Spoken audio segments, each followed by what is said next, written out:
Hey there guys, post-editing Nocturnum here. Just wanted to let you guys know ahead of time that yes, even though this is my first video, I will be going into spoiler territory. So if you have not experienced anything involving Jojo nor Persona, I would suggest either watching a video or hell, even playing any of the Persona games, or watching any of the Jojo anime or reading the manga like I recommend in my video. Other than that, let's dive right in. Now I know what you're probably thinking. Hey, let's bully this asshole in the comments. Now, before you go do that, hear me out. I just wanted to discuss a topic that is rarely mentioned, but isn't unrecognized. A good majority of the Persona franchise, which is already an alternate timeline from the mainline SMT games, is a JoJo reference. Now, there is a video that was uploaded about said topic. Link to the original video will be down below. However, that was back in 2017, and before we got Part 5 and, funny enough, Persona 5. Another quick disclaimer I've got to get out of the way before we dive into this. I don't hate Persona nor JoJo. Quite the opposite, in fact. I love both of these wonderful franchises and what they've both brought to us over here in the West, and I'm very much looking forward to what we'll be getting in the near future. Really quick, for those who already know what either Persona or JoJo's Bizarre Adventure is, you could just skip to the comparisons at the timestamp. And for those who don't know, I'm just going to quickly summarize it enough so you can get a basic understanding. So when you simplify the Persona series at its core, it's basically a turn-based dating sim, at least from P3 onward, JRPG, which takes place within the span of a school year. Again, from P3 onward. And now for Jojo, actually that's a toughie. How the hell do I summarize Jojo?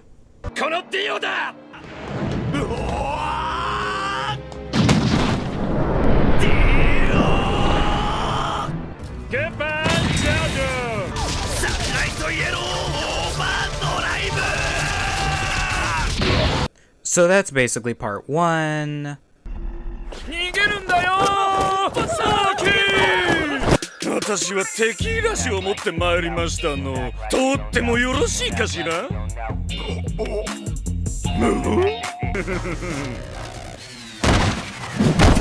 げるんだよ。やっぱりそうだった。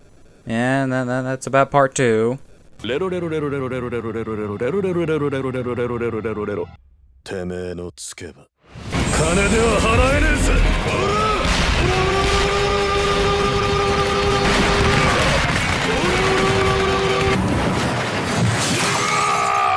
Son of a bitch! ロードローラーだ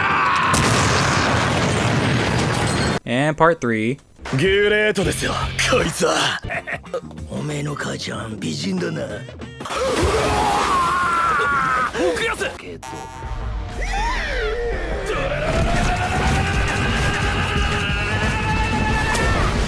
ヘブンズドア。勝ったな。だが断る。私の名は吉良義景、年齢33歳。And part 4. この味は嘘をついてる味だぜ。ジョルノ・ジョバーナ。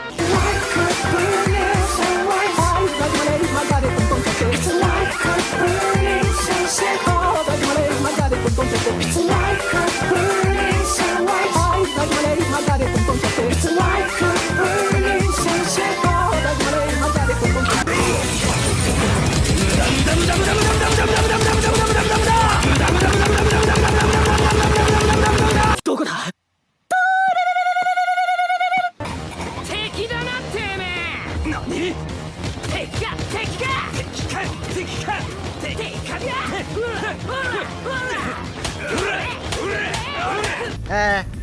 Yeah, that about sums it up. Just kidding, don't worry. Now, when trying to simplify JoJo, it's not really as easy as you'd think. I mean, the whole series starts off simple enough. A brother, Jojo, has to kill his adopted brother, Dio, turned vampire after killing his best friend, stealing his girl's first kiss, killing his dad, all for the selfish reason of taking his inheritance and gaining power. And this is only part 1.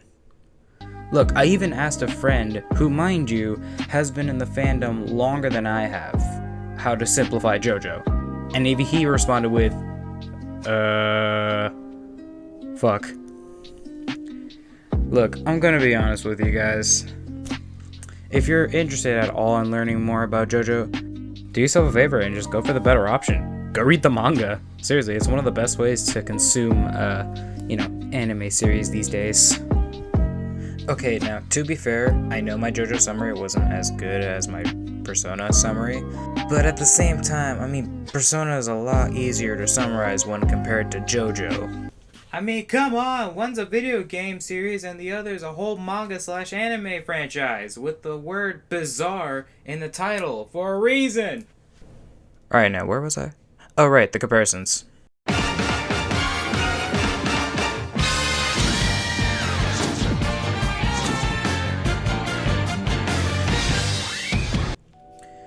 Now, the way I see how the first 2 parts of Persona and Jojo are similar to each other is like this. They both introduce power systems, being the whole Persona and Hamon's. Jonathan and Boy with Earring, literally I tried looking up his name, but all that came up was that, oh wait. It says in the manga his name was Jihei Suzakuin. So both Jonathan and Jihei, wow, both of their names literally start with a J, both establish the role of every protag from their parts onward, and they get more interesting from their second entries.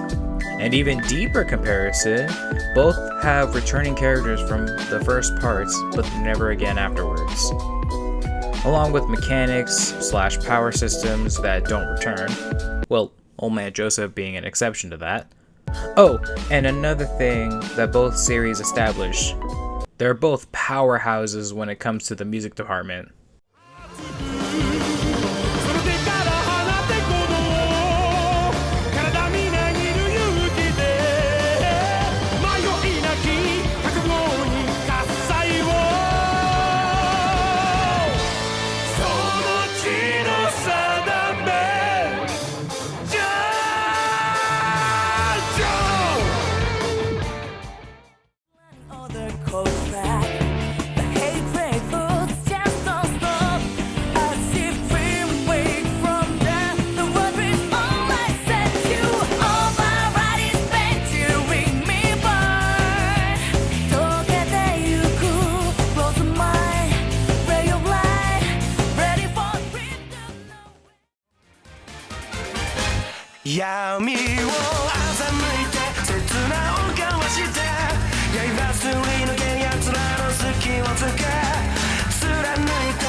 Not gonna lie, I actually love listening to some of these tracks.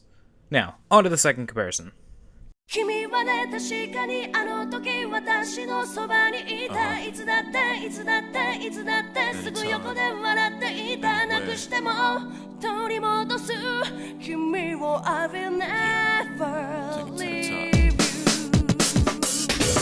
Battle, then I'll take it to the street where there's no rules. Take off the gloves, rip things to down. Gotta prove my skills, so get down. My lyrical depths to roll, battle smack down now.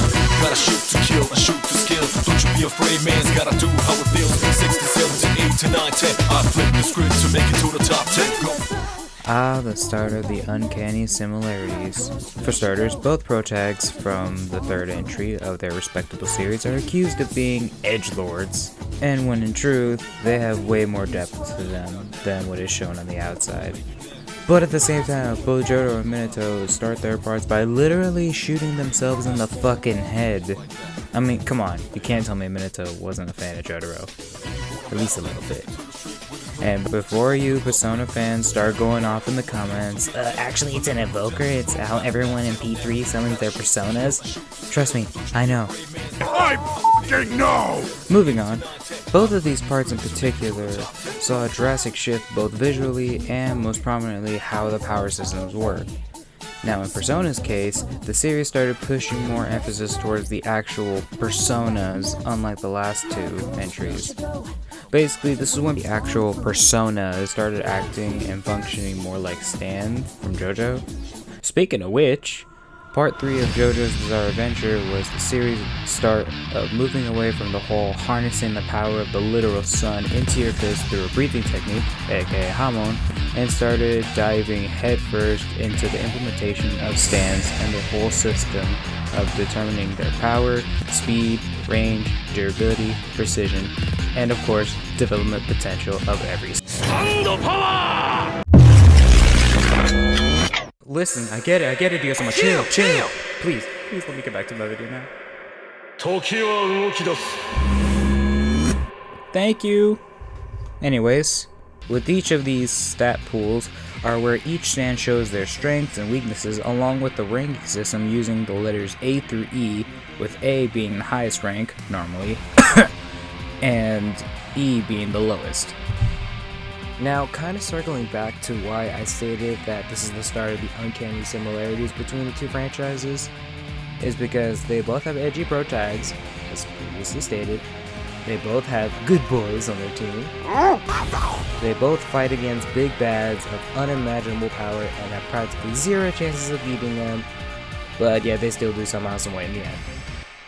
Well, I mean, both Jotaro and Minato do succeed in beating the final bosses. However, in Minato's case, You either die a protagonist or live long enough to wish you had. Huh. Didn't really think about that till I was writing this in the script, but literally, by the end of part 3, we lose half of the Stardust Crusaders, Jotaro loses his best friend, a good boy, and after all, while in P3, Minato dies so that way everyone else can live on. As different as these two can be from each other, they both sure as hell deal with the topic of loss. Damn. It is with great sadness that we mourn the sudden departure of our beloved prince. Taken from us so tragically on the very eve of his 18th birthday. Oh God. His legacy will live on in our hearts Never had a chance. for all eternity. Well, we ain't getting any deader. Right. Next comparison.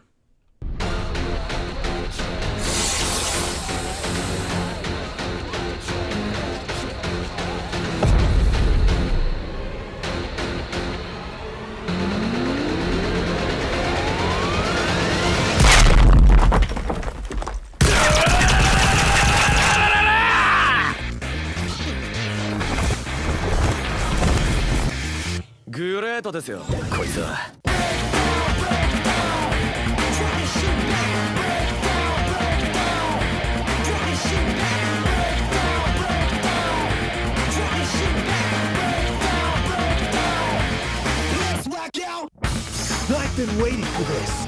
Me too, bud. Me too. However, I can hear everyone getting their guns ready, and I think someone's already got me in their sights. Might be just me.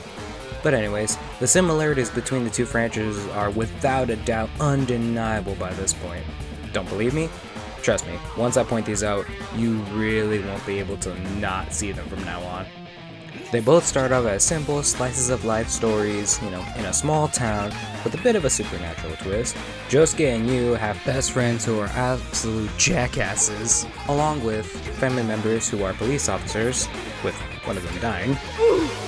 Then they become murder mysteries with the antagonists being complete polar opposite of our protags, down to their power sets. And over the course of their stories, both protags end up building bonds with their friends to the point where they practically become family to them. Aw, that's sweet. Not to mention they both have very thirsty women in their crew. Maru Q! I'm a spring flower blooming into a high school idol. That's right, it's me, Rosette. And this time, I'm about to take on the most extreme challenge. Well, with one of them being a yandere. 私、光一くんのこと好きなんです。どっちなの？私のこと愛してるの？愛してないの？さっさと答えてよ。こんなに言ってるのに。コーヒーこぼした。あんたのせいだからね。Still not satisfied? Alright, then how about this?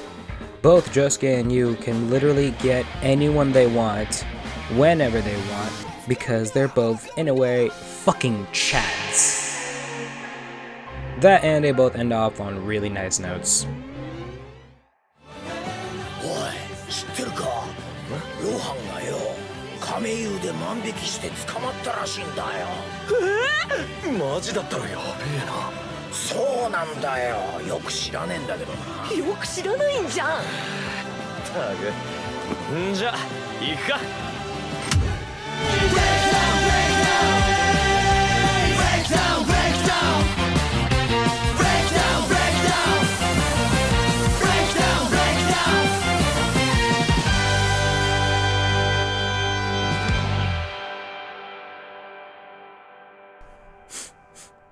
I'm not crying.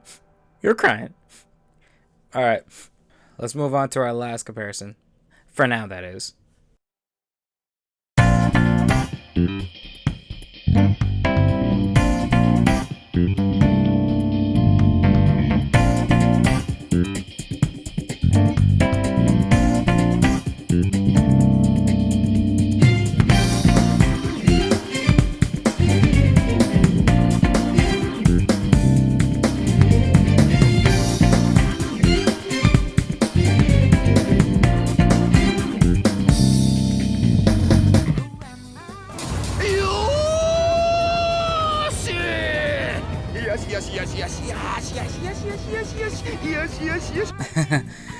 If you guys couldn't tell, I'm very excited to get into the most popular / well-known entries of the two franchises, with one of them being among some of my favorite parts, of course.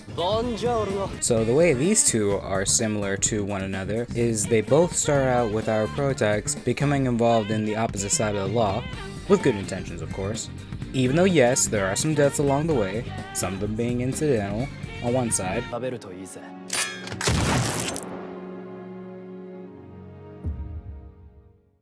They both fight and kill those who try to manipulate, harm, and/or also kill the innocents for their own benefits.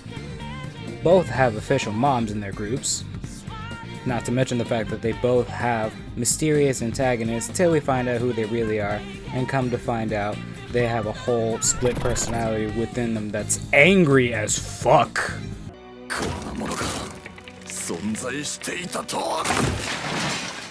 Don't make me laugh! Justice! Righteous! Keep that shit to yourselves! You and your teammates piss me off! He can use 2 separate powers? Masaka! Then everything, even his appearance was a fake! So! You're going down! I'll destroy you! Go down with me!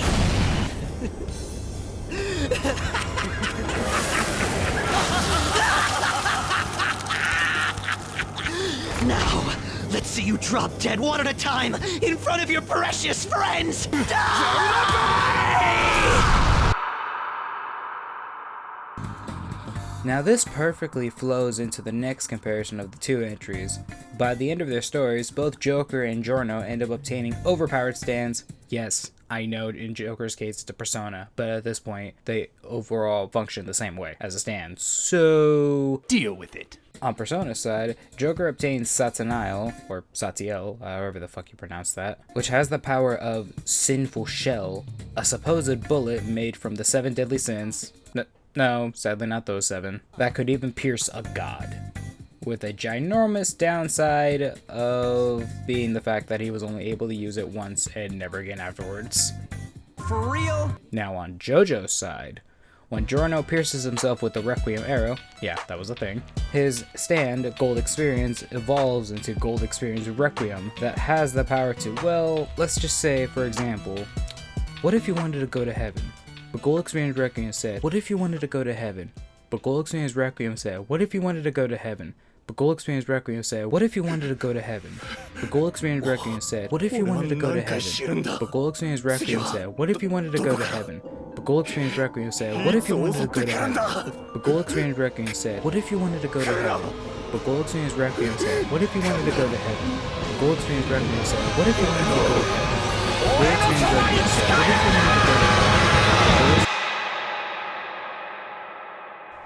Okay. In all seriousness though, GER, aka Gold Experience Requiem, retains all the abilities it had as Gold Experience, with the new ability being able to turn the opponent's actions and or will to 0, and to whoever is unlucky enough to be hit by this ability, will have even his or her death turned to 0, meaning an infinite death loop. Now, normally this is where the similarities will end between JoJo and Persona. However, on February 20th of 2020, we got a continuation of P5 through Persona 5 Strikers, or Persona 5 Scrambled, over in Land of the Rising Sun. And because it's an official continuation of a mainline Persona game, it counts. No, I am not counting you. Anyways, the exception with P5S is that both Part 5 and Persona 5 Strikers make subtle callbacks / references to, well, Jojo and Dio. And y'all know what I'm talking about with Giorno. Yeah, boy. But in P5, there's this author who thinks he's better than everyone else and only has fans because of this app, long story, that steals everyone's desires upon accepting his invite to said app. And when the Phantom Thieves break into his palace, jail, they find this motherfucking Dio wannabe looking at sitting in a throne, but the one thing that really sets this guy apart from the other villains is that he transforms into a golden dragon and does this! And the only thing that ran through my head was, Kill him!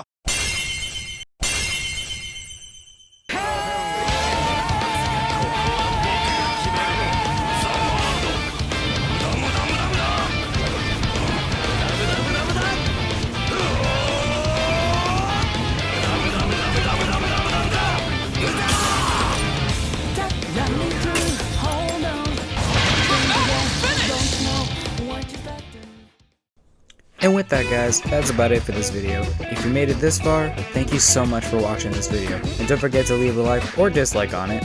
Hope to see you on the next one.